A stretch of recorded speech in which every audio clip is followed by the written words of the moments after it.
lapar banget, kita pengennya makanan yang enak. Terus lasting service intensifier itu filosofi konsumen. Itu maksudnya karena biasanya kalau orang makan pasti pengennya yang enak. Nah itu sudah pasti kan, nggak mungkin mbak-mbak sama mas-mas mau beli makanan tapi makanan yang nggak enak. Mana ada orang yang cari makan tapi makanannya nggak enak? Pernah nggak mungkin, kecuali orang itu ada aneh, itu mungkin bisa. Itu ya, untuk itu faktor yang menentukan tingkat harapan tinggi atau desired service.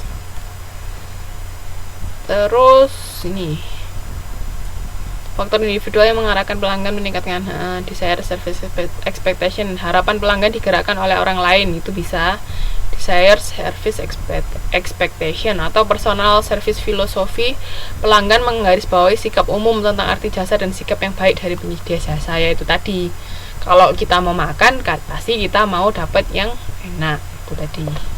Itu jadi filosofi konsumen ya.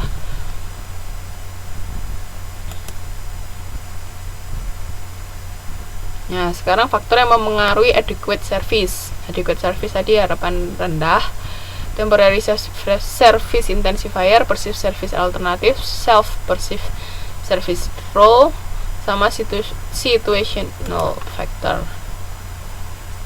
Nah, itu apa? Nah, temporary service intensifier itu faktor individual yang membuat pelanggan lebih menyadari kebutuhannya akan jasa. Jadi faktor-faktor kan karena harapan rendah, pokoknya kita masih bisa diterima kan. Kita lapar, kita butuh makan. Pokoknya faktor-faktor seperti itu tadi yang temporary service intensifier ya. Faktor individual yang membuat pelanggan lebih menyadari kebutuhan. Jadi kan lapar, kita makan, rambut kita mulai berantakan, kita pengen potong rambut. Terus habis itu apalagi servis, mobil rusak di bengkel, perlu dibetulin. Kita mau berlibur, kita cari hotel, seperti itu. Terus persis service alternatif, pilihan-pilihan penyedia jasa yang lain di mana pelanggan akan mendapatkan pelayanan yang dibutuhkan.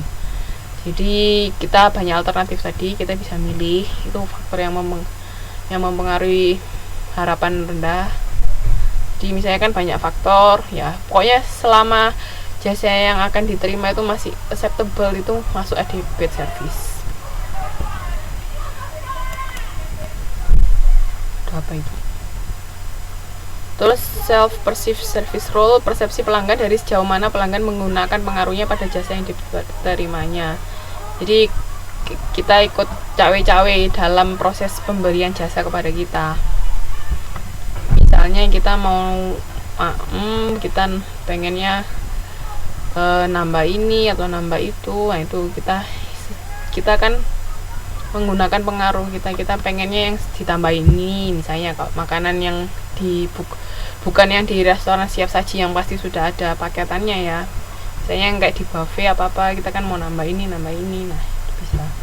Situational factor, kondisi kinerja jasa yang dilihat pelanggan sebagai hal di luar kendali penyedia jasa. Jadi ya macam-macam, kayak misalnya tiba-tiba ada listrik mati, itu kan kita nggak bisa ngapa-ngapain, itu juga bukan kesalahannya si penyedia jasa. Misalnya ada giliran pemadaman listrik atau nggak tiba-tiba trafonya meledak, nah itu kan hal-hal di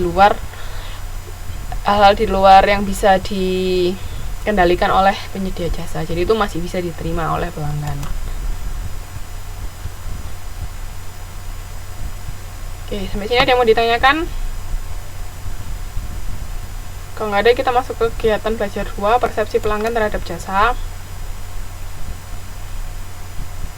Nah, ini dia. Persepsi pelanggan terhadap jasa. Ini sebenarnya mbak-mbak kalau misal ada bagan, itu mendingan dilihat bagannya aja, karena bisa lebih cepat untuk memahami maksudnya. Nah, jadi misalnya di sini service quality. Jadi kualitas service itu ya dari reliability, responsiveness, assurance, empathy, tangibles. Itu bisa dibuka di halaman bahkan ini titik.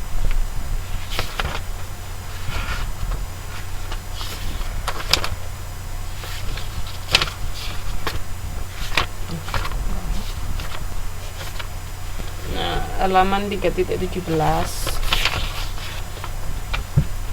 Nah, jadi ini dimensi kualitas servis ya, ada 5. Jadi ini 5 hal yang penting untuk diperhatikan supaya kualitas servis kita, kualitas pelayanan yang kita berikan kepada pelanggan itu bisa maksimal. Nah, di sini kualitas pelayanan, terus kualitas produk sama harga itu mempengaruhi customer satisfaction. Tahu apa customer satisfaction itu? Customer satisfaction itu kepuasan pelanggan. Jadi ingat, kualitas pelayanan, kualitas produk sama harga itu mempengaruhi kepuasan kita. Nah, kalau customer itu sudah puas, otomatis dia akan jadi loyal. Customer loyalty itu maksudnya pelanggan yang setia. Jadi ketika kita puas, ingat tadi ketika kita melakukan keputusan pembelian ya, kita mau beli sesuatu, ternyata setelah membeli kita puas, nah otomatis ada tadi yang perilaku setelah pembelian, kita akan kembali lagi ke tempat yang sama. Nah, kalau kita terus berulang-ulang kembali ke tempat yang sama, itu kita bisa dinamakan kita sebagai customer loyal customer atau konsumen yang setia kepada perusahaan A misalnya, seperti itu. Nah, hal-hal yang lain yang mempengaruhi customer satisfaction itu ada faktor-faktor situasional sama personal faktor ini. Jadi dilihat aja bagannya untuk lebih memahami. Oke. Nah, kepuasan konsumen, pemenuhan kebutuhan konsumen. Ya kan, sepertinya sudah saya berulang kali bicara, tujuan kita adalah memenuhi keinginan pelanggan dan memuaskan pelanggan.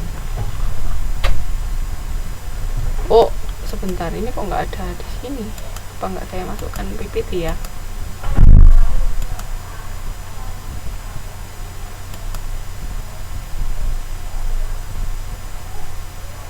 Oh enggak, ini ada dimensi kualitas. Oke, nanti bentar. Nah, kesenjangan yang dapat menyebabkan penyampaian pelayanan tidak berhasil. Ini ada beberapa kesenjangan misalnya kesenjangan antara pandangan manajemen dan spesifikasi pelayanan. Misalnya manajemen beranggapan bahwa pelayanan seperti ini yang bagus, jadi padahal spesifikasi pelayanan yang diberikan itu nggak sesuai dengan apa yang dibayangkan oleh manajemen misalnya. Terus kesenjangan antara mutu pelayanan sama sajian pelayanan itu nggak sesuai dengan harapan konsumen, itu bisa. Itu akhirnya karena adanya kesenjangan ini, pelayanan yang kita berikan ke konsumen tidak maksimal, jadinya konsumen nggak puas.